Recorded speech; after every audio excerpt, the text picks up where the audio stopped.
News 18 India।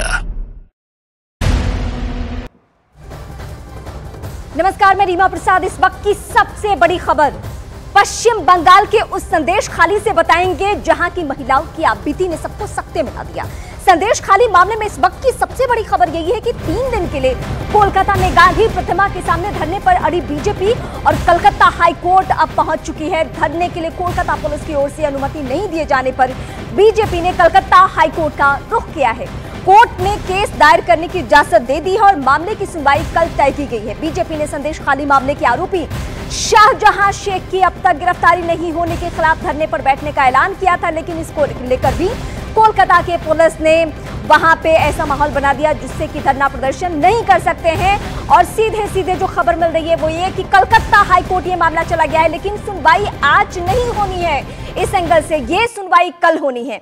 महिलाओं की वो आपबीती जिसे सुनकर जो भी सुना दंग रह गया, हैरान रह गया कि क्या भारत में ही है संदेश खाली जिसकी आवाज किसी तक पहुंची नहीं थी। मैं सीधे अपनी सहयोगी आशिका का रुख करती हूं।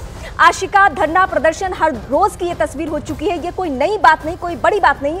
अदालत में भी सुनवाई हो रही है, लेकिन शाहजहां शेख के गिरफ्तारी के एंगल से सरकार के पास क्या जवाब है इस वक्त? देखिए, आपका जो सवाल है रीमा, उसका जवाब मैं लूंगी क्योंकि मेरे साथ इस समय बीजेपी के वरिष्ठ नेता हैं शिशिर बाजोरिया। इनसे जानूंगी। सवाल ये कि धरना आपको देने नहीं दिया जा रहा है, उसके लिए परमिशन नहीं मिल रही है, संदेश खाली आपके नेता नहीं जा पा रहे हैं, शेख शाहजहां की गिरफ्तारी नहीं हो पा रही। देखिए, पश्चिम बंगाल में विपक्ष ये चाहते हैं कि विपक्ष कुछ न करे, इनके संग बैठ के ताली बजाए।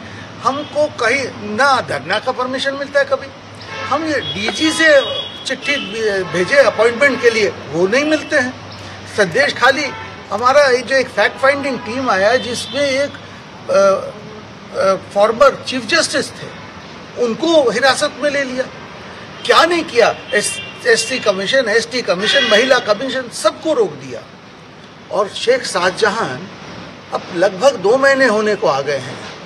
वो, मैं सीधे बोलता हूँ, वो कहीं भागा नहीं है, वो पश्चिम बंगाल पुलिस के निगरानी में है। उसको पाल पोस के अच्छे से रखे हैं। ये हो नहीं सकता है, जिस दिन वो चाहे वो दूसरे को पकड़ लिया। टीएमसी ये कह रही है कि कोर्ट ने हाथ बांध रखे हैं पुलिस के। क्या पुलिस के हाथ बांधे, बता दीजिए कौन सा कोर्ट हाथ बांधा है? आज शेख शाहजहां कब से भगोड़ा है? 5 जनवरी जब ईडी के लोगों को निर्मम भाव से मारा गया, उस दिन तो पश्चिम बंगाल पुलिस का एक सिपाही बाहर नहीं आया, उनके ऑफिसर्स फोन तक नहीं उठाए, तब से वो भागा हुआ है। और वो आज इतने दिन कैसे एक आदमी भागा हो सकता है? अजीत माइती, उनको जो है जिम्मेदारी दी जाती है पार्टी की तरफ से, 24 घंटे के बाद वो जिम्मेदारी छीन ली जाती है और गिरफ्तार हो जाते हैं। अब भी बेड़ मजूर में आज भी विरोध प्रदर्शन चल रहा है संदेश खाली। देखिए, संदेश खाली में जो हुआ है, ये जहां तक हमें पता है, ये केवल एक संदेश खाली का दृश्य नहीं है। दुर्भाग्य है पश्चिम बंगाल का, आपको ये संदेश खाली जैसे बहुत जगह मिलेंगे। ये दुर्भाग्य है जिस देश में प्रदेश में जहां देवी पूजन होता है मूलतः, वहां पर हमारे महिलाओं के संग ये होता है। और उसको कौन आश्रय दे रहे हैं? यहाँ की पुलिस। किसके आदेश पे? हमारे पश्चिम बंगाल के जो सत्तारूढ़ पार्टी है तृणमूल के, माइती को पकड़ लिया रातों रात। तुम उसको पार्टी से आप उसको निकालो, नहीं निकालो, आपका मर्जी है। ये बताइए कि धरने के लिए, अनुमति के लिए आपको कोर्ट का दरवाजा खटखटाना पड़ा, शुभेंदु अधिकारी को जाने के लिए कोर्ट का दरवाजा खटखटाना पड़ रहा है। हमको तो यहाँ पूजा अर्चना के लिए भी कोर्ट का दरवाजा खटखटाना पड़ता है। हमको यहाँ पर कोई चीज का अनुमति नहीं मिलता। इनको पता है कि इनका विदाई का समय आ गया है। हम जो प्रधान, जो विरोधी दल हैं, हम सत्तारूढ़ बनने जा रहे हैं, ये देखते हैं, ये करके हमें रोक लेंगे। जनता सब जानती है कि हम रुकने वाले नहीं हैं। शेख शाहजहां की बात हो रही है, आपने भी कहा 2 महीने हो गए गिरफ्तार नहीं हुआ। उसका भाई भी अब भगोड़ा है, उसके ऊपर भी 100 से ज्यादा FIR दर्ज हो चुके हैं। आपके दर्शकों को ये याद दिलाएं, हमारे प्रांत के जो डीजी हैं वो भी तो भागे हुए थे। ये हमारे यहाँ का तो ये वास्तव है, ये इतिहास में हो गया है कि जो व्यक्ति आज डीजी के पद पे पीठासीन हैं, वो भी तो न्याय से भगोड़े थे। देखिए, फिलहाल जो भाजपा की तरफ से सवाल उठाया जा रहा है कि क्यों आखिर संदेश खाली जाने के लिए या धरना तक देने के लिए अनुमति कोर्ट से लेनी पड़ रही है। आशिका, बहुत सारे सवाल हैं जिसका जवाब आपने बीजेपी के लीडर से लेने की कोशिश भी की, लेकिन मेरा सवाल एक बार फिर से वही रहेगा कि सरकार के स्तर पे क्या कार्रवाई हो रही है, क्योंकि संदेश खाली में जो कुछ हुआ वो सिर्फ अब कोलकाता, पश्चिम बंगाल कारीगरों को भी जोड़ा जा रहा है।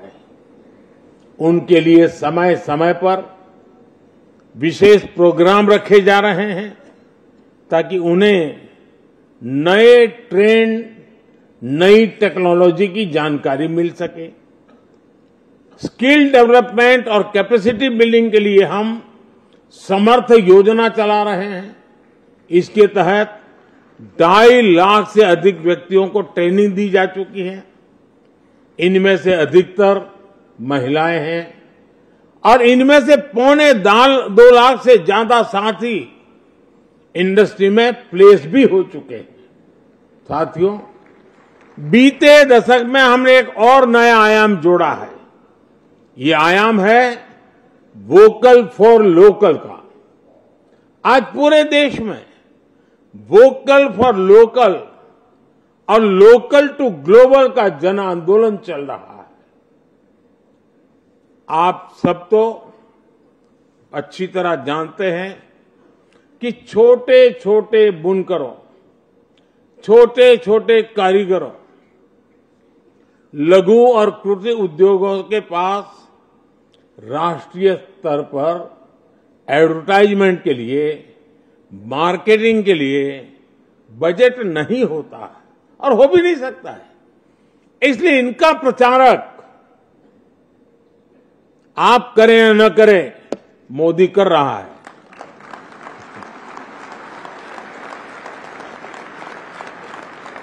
जिनकी गारंटी कोई नहीं लेता, उनकी गारंटी मोदी लेता है।